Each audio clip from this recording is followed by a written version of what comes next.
बोलती पुस्तके. ज्यांना वाचनाचा नाद त्यांना बोलती पुस्तके घाली साद.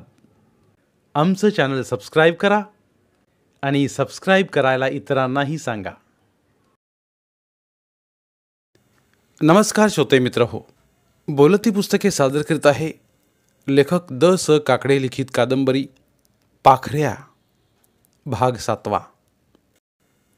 पाखऱ्या घोड्यावर स्वार होऊन नदीकडे आला.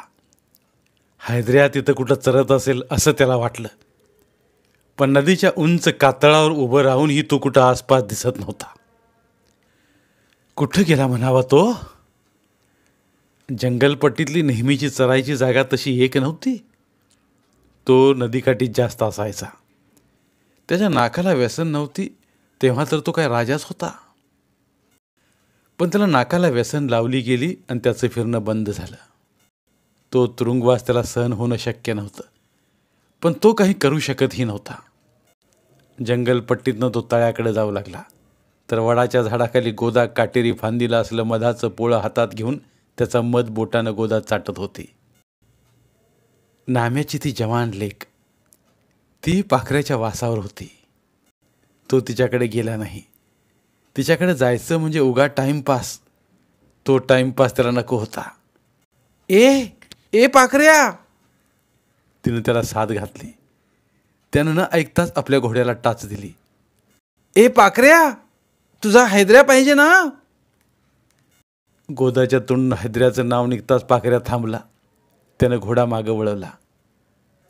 कशाला आलास? जा ना. तू कशाला मधाचं बोट दाखवलंस? तिनं मधाच्या पोळ्याला बोट लावलं. ते आपल्या तोंडात घातलं. बोट चोखत चोखत मग ती बोलली, मधाचं बोट तुझ्या तोंडाला लावू का? भंका सोडून दे. माहीत आहे तू किती शहाणा आहेस. हैदऱ्या कुठं आहे? तुला माझ्यापेक्षा हैदऱ्या महत्वाचा का? हिला हैदऱ्याची माहिती आहे, तेव्हा आपण हिच्या कलानं घ्यायला पाहिजे. गोदा, भूक लागली, जेवू घालणार आहेस? म्हणजे मला बघून तुझं पोट नाही भरलं? तुला बघून मन भरलं बघ, तो मधाळ बोलला. तिनं मधाशी बोटं बरीच चाटल्यानं तिचं तोंड गोड झालं होतं. आता ते ऐकून तिचं कान तृप्त झालं. मी तुला आवडले ना? तुझं मन भरलं ना? मग आता जा तू. हे काय? मन भरलं म्हणलं, पण पोट खपाटे आहे. भूक लागली. तुला गवत घालू का वैरण घालू सांग? हैदऱ्याला गवत वैरण लय आवडतं म्हणून विचारलं. हिच्या बोलण्यात काहीतरी सापडतंय. हिच्या बापानं हैदऱ्याला गवत वैरण खाऊ घातलंय. त्या चाऱ्यात त्याने काही घातलं तर नसेल. त्यासाठी हिला विश्वासात घ्यायला पाहिजे. तुझा बाप मला म्हणाला घराकडे ये, दोघं जीव. त्याचा तर पत्ता नाही. तुला जेवण दिल्याशी कारण ना. चल तू. माझ्या घोड्यावर बसणार? आणि तू कुठं बसणार? माझ्या मागं बसणार की माझ्या पुढं बसणार? म्हणजे तुझ्या संगत घोड्यावर? बस. नाही जमायचं. का? मी काय त्या मोगागत ठाकराची नाही का काय? सांग. म्हणजे हिनं आपल्याला आणि त्या मोगाला घोड्यावरनं दौडत जाताना पाहिलेलं दिसतंय. अगं, तुझ्या बापानं मला तुझ्यासोबत घोड्यावर पाहिलं तर काय करील तो? तो खुश होईल. आपल्या दोघांची घोड्यावरनं वरात काढील तो, ती बोलली. त्याला मी जावई म्हणून आवडलो का काय? तो तिला बोलला. तसं नाही, पण रात्रंदिवस तुझं नाव त्याच्या तोंडात असतं. माझे कान दुखायला लागतात हे पाखऱ्या नाव ऐकून. आणि आता तुझं तोंड पण दुखायला लागलं असेल माझं नाव घेऊन. लबाड आहेस तू, ती त्याला बोलली. तू काय कमी लबाड आहेस? पाखऱ्या त्याला खुणावण्यासाठी बोलला. गोदा बोलून चांगलीच हुशार होती. त्यात ती जवान होती. तुझ्या लग्नाचं काय? तुला का माझ्या लग्नाची काळजी? तुझ्या लग्नाची काळजी करायला मी काय तुझा बाप आहे? तू मला नवऱ्यासारखा आहेस म्हणूनच तुला मी माझी काळजी घे म्हणलं, समजलं? तिनं सरळ त्याला शब्दात अडकवण्यासाठी म्हटलं. मी तुझ्या बापाला आवडत नाही हे तुला माहीत नसलं तर ऐक. पाखऱ्या मला आवडतो हे माझ्या बापाला माहीत आहे. हे तुला माहीत नसेल तर ऐक. तिच्या बोलण्यानं पाखऱ्या चकितच झाला. ती बिनधास्त वाटत होती. बापाची ती पर्वा करणारी वाटत नव्हती. ती आपल्याच तालावर नाचणारी होती. तो तिच्याशी बोलतच तिच्या झोपड्याकडे आला. त्या झोपड्यावरनं तो कितीतरी वेळ गेला होता, पण तिथं थांबला नव्हता. आता मात्र गोष्ट वेगळी होती. झोपड्याचा तिनं दरवाजा उघडला. ती आत गेली. तो बाहेर उभा राहिला. त्याला स्वतःला असं एकटं आत जाणं बरं वाटलं नाही. गोदा तरुण देखणी पोर. तो आत गेला तर ती दोघंच आत असणार होती आणि कोणी त्या दोघांना पाहिलं तर काय म्हणणार होतं. पण मग तो सावरला. आपल्याला आमदार साहेबांनी बेशुद्ध पडल्या मोगाच्या मानेखाली न मांड्याखाली हात घालून उचलायला लावलं. त्यांना काही त्यात वावगं वाटलं नाही. मोगाच्या उठावदार छातीचा आपल्या हनवटीला स्पर्श झाला होता. मोगाला वाड्यात उचलून बैठकीच्या गोदीवर ठेवलं तर तिनं ओठानं फुंकर घातली आणि एक डोळा मिचकावला. कॉलेजात शिक्षण घेणारी ती तरुण मोगा. तू कोणाचा विचार करतोयस? विचार? तू सामने असताना मी एवढा कसला विचार करू? बोल. ते ऐकलं आणि गोदा खुलली. तो एवढा खुलेल ही तिची कल्पना नव्हती. मग जेवू घालतेस ना? जेवू की. एवढी का घाई? जेवू की म्हणजे ही आपल्यासोबत जेवणार की काय? तसं असेल तर ही ब्याद आपल्याला घास भरवणार आणि आपल्याला पण ही म्हणणार मला घास भरवा.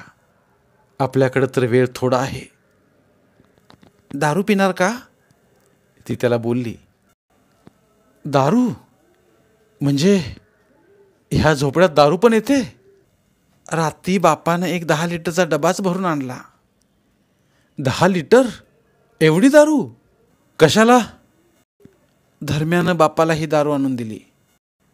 ते ऐकलं आणि पाखऱ्या सावध झाला. धर्म्या तर आमदार साहेबाच्या विरुद्ध. तो ह्या नाम्याला फोडतोय हे लक्षात यायला त्याला वेळ लागला नाही. एवढी दारू कोण पिणार? तो तिला बोलला. मग तिनं जे सांगितलं ते सारं दगाबाजपणाचं होतं. त्याला तो चांगला शॉक होता. त्यानं झोपड्याबाहेर उडीच घेतली. तो तिथं थांबणं शक्य नव्हतं. समोरनं नाम्या घोडदौड करीत येत होता. त्याच्यासोबत धर्म्या होता. धर्म्या दुसऱ्या घोड्यावर होता. पाखऱ्या नाम्याला घोड्यावरनं खाली खेचणार होता, पण धर्म्या त्याच्यासोबत होता. पाखऱ्या घोडदौड करीतच गेला. गोदा त्याला फसली होती. तो आपल्या झोपड्यात आलाय, आपल्याला भाळलाय ह्या भ्रमात ती होती. तो आपल्याला आणि आपण त्याला जेवणाच्या ताटातले घास भरू ह्या स्वप्नात ती होती. झोपड्यातल्या दारूच्या डब्यानं सारा घात केला होता. 10 लिटरचा डबा. त्या डब्यातल्या दारूनं गोदा धुंदली होती. मधाची बोटं तिनं चाटली, पण तिच्या मधाचं बोट पाखऱ्यानं आपल्या तोंडात लावून घेतलं नाही. तो तिच्यापासून दूरच राहिला होता. जंगलपट्टीतल्या भेड्याच्या झाडाखाली हैदऱ्या रमत करीत बसला होता. पाखऱ्यानं त्याला पाहिलं.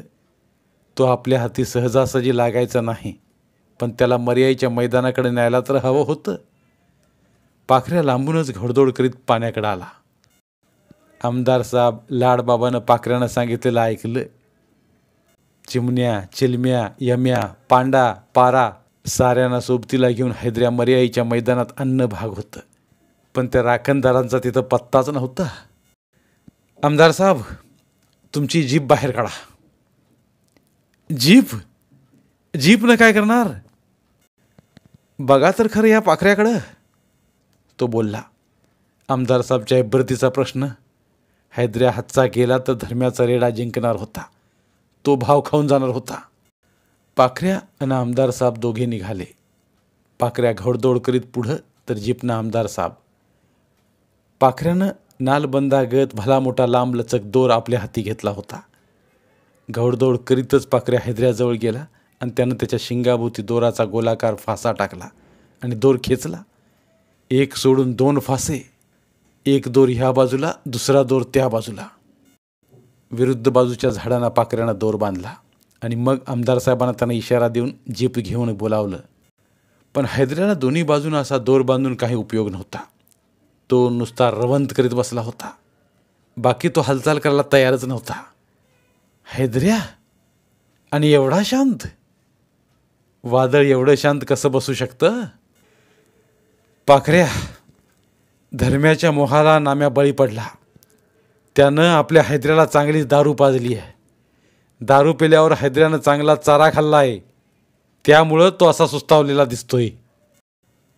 पाखऱ्यानं हैदऱ्याला सर्व बाजूनी चांगला पाहिला. त्याला जखमा होत्या. दारू पाजल्यानंतर तो जंगलपट्टीतून दौडला, त्यामुळं काटेरी झुडपाने त्याला वरखडे उठले होते. नाकात तोंडावर पण काटोरे उठले होते. बाकी त्याला काही झालेलं नव्हतं. जीपमध्ये पाण्याचा कॅन होता. तो कॅन पाखऱ्यानं घेतला. हैदऱ्याचं तोंड वर करून त्यानं त्याच्या तोंडात पाणी ओतलं. हैदऱ्यानं घटाघट पाणी नरड्याखाली घेतलं. अर्धा कॅन पाणी पोटात गेल्यावर हैदऱ्याचं डोळं लकाकलं.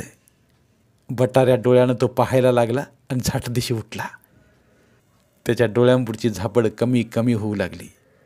पाण्याचा राहिलेला अर्धा कॅन पाखऱ्यानं हैदऱ्याच्या मस्तकावर आणि त्याच्या साऱ्या काळ्या पाठीवर हळूहळू ओतला. त्याच्या तोंडावर पाण्याचे शिपकारे बसताच हैदऱ्या तेजीत आला होता.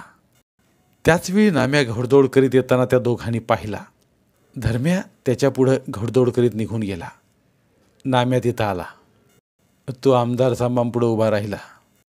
साहेब, साऱ्या जंगलपट्टीत मी हैदऱ्या शोधला, पण तो तर इथं. खराय, हैदऱ्याला पान लागले असं वाटतं. पान म्हणजे त्याला साप चावला की काय? पान म्हणजे त्याला दारू लागली. साप काय एवढा जहरी असतो काय? पाखऱ्या बोलला. दारू म्हणजे? पाखऱ्याच पुढे झाला आणि त्यानं नाम्याचं डोकं मागणं धरलं आणि हैदऱ्याच्या तोंडाला त्यानं नाम्याचं नाक लावलं. बघ, घे वास. रेड्याला दारू लागली आहे. दारू? दारू कधी लागत असते? काही लोकांना सुपारी लागते, काहींना तंबाखू लागते, तशी काहींना दारू लागते. पाखऱ्यानं त्याला सुनवलं. नाम्या रेड्यापुढं उभा होता. आमदार साहेबांनी मागचं हैदऱ्याचं शिपूट पिळलं तसा हैदऱ्या चेतला. त्यानं धाड दिशा आपल्या धडकेनं नाम्या उडवला. पाडाच्या झाडाला जाऊन नाम्या आदळला. खाली तोंडावर पडला. हैदऱ्या त्याच्या अंगावर गेला. त्यानं पुन्हा त्याला मस्तकाच्या धडकीनं उडवलं. हैदऱ्यात आता चैतन्य संचारलं होतं. त्याला 2 दोरांनी बांधला होता. ते दोर जीपला मागणं 2 बाजूला बांधले होते. जीप पुढं पुढं जाऊ लागली तसा हैदऱ्या ओढला जाऊ लागला. घोड्यावर असलेला पाखऱ्या त्याला हातातल्या कवळीच्या ओल्या फोकानं फटके देत होता. त्या फटक्याने हैदऱ्या हैराण होऊन चालत होता. मर्याईच्या देवळाजवळच्या मैदानावर हैदऱ्याला पाखऱ्या आणि आमदार साहेबांनी आणला.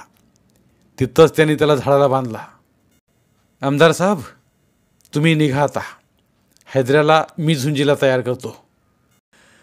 दुपारनंतर मर्याईच्या देवळाकडे लोकांची गर्दी व्हायला लागली. दसऱ्याचा दिवस. लोकांच्या हातात आपट्याच्या छोट्या छोट्या फांद्या होत्या. नारळ होते. भाताच्या ओंब्या, बाजरीची कणसं होती. जोंधळ्याची कणसं होती. मर्याईला शेंदूर थापला जात होता. तिच्या देवळाची घंटा बडवली जात होती. नारळ फोडले जात होते. कोंबडे कापले जात होते. अंडी वाहिली जात होती. लाडबाबा, आमदार साहेब, त्यांची बायको सोगाबाई, मोगा मर्याईचं दर्शन घेऊन गेले. लाडबाबा आमदार वाड्यात जाऊन पुन्हा आले तेव्हा रेड्यांच्या झुंजी सुरू झाल्या होत्या. झाडाला बांधलेला हैदऱ्या त्या झुंजी पाहताना झाडाला बांधल्या दोरला हिसके देऊ लागला. त्याच्यात दंगेखोरपणा उसळत होता. धर्म्या आपला रेडा घेऊन मैदानात आला. त्याचवेळी पाखऱ्यानं हैदऱ्याचा दोर मोकळा केला. त्याच्या शिंगाभोवती दोर नव्हता, काही नव्हतं, फक्त नाकाला व्यसन होती. त्या व्यसनीला धरून पाखऱ्यानं त्याला धर्म्याच्या रेड्यावर सोडला आणि तो बाजूला झाला. धर्म्या बेसावध होता. त्याच्या रेड्याला धडक बसता धर्म्या बाजूला पळाला, पण हैदऱ्यानं त्याला फार दूर पळू दिलं नाही. मुंडी खाली करून त्यानं धर्म्याला डोक्यावर घेतलं आणि वर उडवलं. धर्म्याचा रेडा दौडतच आला. त्यानं हैदऱ्यावर चाल केली. दोघांची मस्तके आमनी सामनी आली. धर्म्या त्या दोघांच्या धडकीच्या मध्ये कसा आला ते कळलंच नाही. साऱ्या मैदानात करून किंकाळी घुमली. धर्म्याची छाती आणि पाठ एक झाली होती. दोन्ही रेड्यांच्या धडकीनं रक्त उडालं होतं. रेड्यांची मस्तकं रक्तानं रंगली होती.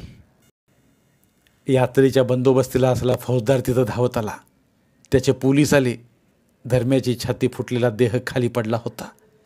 त्या देहाला तुडवत ते दोन्ही रेडे एकमेकांच्या मस्तकांना भिडले होते. एकमेकांना ते ताकदीनं रेटत होते. फौजदार साहेब, फौजदार साहेब, धर्म्याचा मुर्दा बाजूला घ्यायला पाहिजे, तेवढा बाजूला घ्या. फौजदारनं आपल्या पोलिसांकडे पाहिलं. ते धर्म्याच्या मातीत तुडवल्या जात असल्या प्रेताकडे गेले. तर दोन्ही ताकदीचे रेडे झुंज घेतच त्यांच्याकडे आले. त्यांना चुकवून धर्म्याचा मुर्दा ओढणं भाग होतं. पाखरेनं चपळाईनं धर्म्याच्या मुर्द्याचा पाय धरून त्याला मैदानाबाहेर काढला. फौजदारानं धर्म्याचा मुर्दा पाहिला. त्याची भयानक अवस्था झाली होती. त्याचा चेहरा तेवढा ठीक होता. कंबरेपासून मानेपर्यंतचा भाग रेड्यांच्या धडकीनं पार चिप्पाडागत केला होता. हाडनं हाड मोडलं गेलं होतं. फौजदार साहेब, आता तुम्ही काय करणार? आमदार साहेब त्याला बोलले. नरभक्षकांनी मारलेल्या प्रेताचं जे केलं तेच ह्या प्रेताचं करणार. धर्म्याच्या प्रेताचा पंचनामा केला गेला.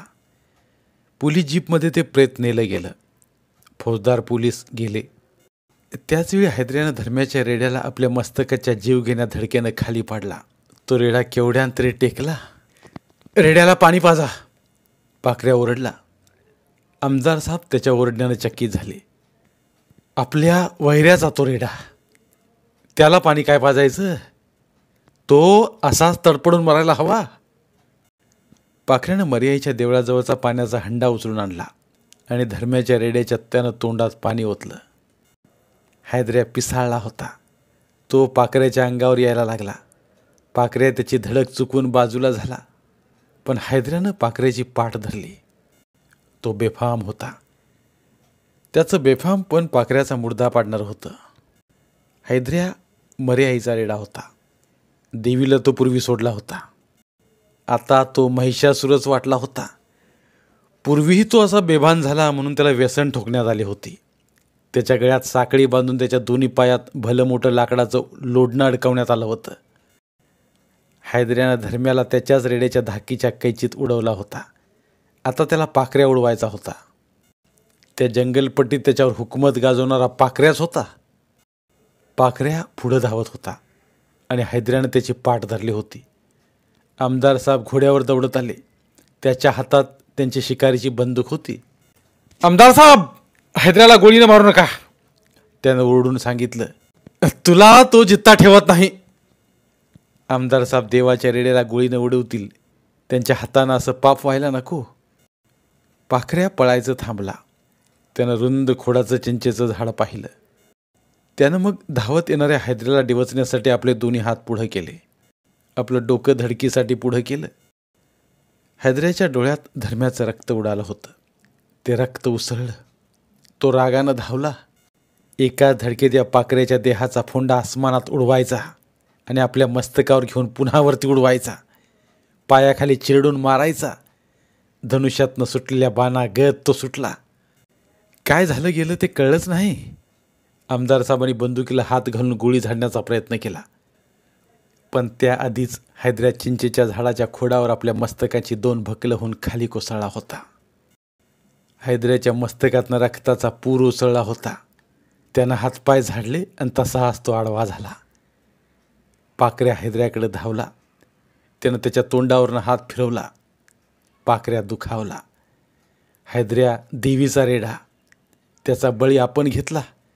त्यानं रेड्याच्या चारी पायानं हातानं स्पर्श करून डोळे मिटले. आमदार साहेब, तुमच्या हातून हैदऱ्या मरत नाही. तुम्हाला पाप लागू नये म्हणून मी त्याचा बळी घेतला. तू बळी घेतला? तू काय केलंस? मी चाल खेळलो. त्याला अंगावर घेण्याचं नाटक खेळलो आणि चिंचेच्या झाडाच्या खोडावर त्याला मी धडक घ्यायला लावली. त्याला मृत्यूच्या हातीच मी सोपवलं. तुमच्या हातून पाप घडण्यापेक्षा हे पाप मी माझ्या माथी घेतलं. पाखऱ्या, मानलं तुला मी. त्यात काय मानायचं? मला तू पापातून वाचवलंस. देवाचा रेडा मी फुकापदरी मारला असता. आमदार साहेब, खरं सांगू, हैदऱ्या देवीला बी नको झाला होता. हैदऱ्या राक्षस बनला होता. राक्षस देवाला आवडत नाही. हा राक्षस जिवंत राहावा असं देवाला वाटत नाही. त्याच्या नाशासाठी मग तो देवच त्या जीवाला तशी बुद्धी देतो. आमदार साहेबला पाखऱ्याचं ते बोलणं ऐकून त्याच्या बुद्धीला दाद द्यावीशी वाटली.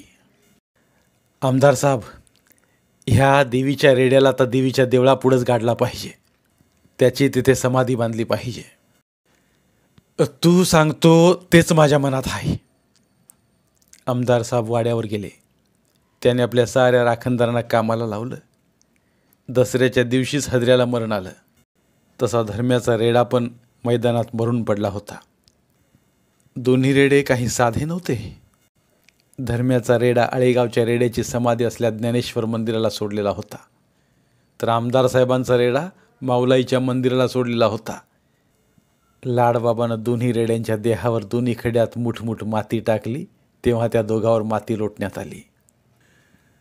आमदार साहेबच्या वाड्यात त्या दिवशी गोडधोड केलं नाही. वाड्याचा रेडा हैदऱ्या गेला होता. वाड्यात सारं सुतकी वातावरण होतं. ह्या हैदऱ्यानंच मोगाचा घोडा मोगासकट आसमानात उडवला होता. त्यानंतर त्याची एक एक आगळीक वाढत गेली होती. दसरा आला. रेड्यासारखं चांगलं सोनं घेऊन गेला. पाखऱ्या दुःखानं लाडबाबाला बोलला, चालायचंच. सुरी सोन्याची असली म्हणून ती काळजाशी कशी ठेवायची? ती दूरच ठेवायची. तसंच आता आपण हैदऱ्याचं समजायचं. रात्रीचा नाम्या आमदार साहेबाकडे आला. खालमाने तो वाड्याच्या चौकात उभा राहिला. नाम्या, तू माझ्या जंगलपट्टीत राखणदार म्हणून राहू नकोस. चुकी झाली माझी, एकदाच माफ करा. आजपासून पाखऱ्या जंगलपट्टीच्या राखणदाराचा नाईक. मी पाखऱ्याच्या हाताखाली काम करीन, मग तर झालं. पाखऱ्या तयार असेल तर बघ, मला तू नको आहेस. धन्यवाद. उर्वरित कादंबरी पुढील भागात. मराठीतील प्रतिभावंत लेखकांचं साहित्य, कथा, कादंबऱ्या ऐकण्यासाठी आमचं बोलती पुस्तके हे चॅनल सबस्क्राईब करा. आणि मराठी साहित्याचा प्रसार करण्यासाठी प्रत्येक मराठी माणसाला सबस्क्राईब करण्यासाठी आवाहन करा.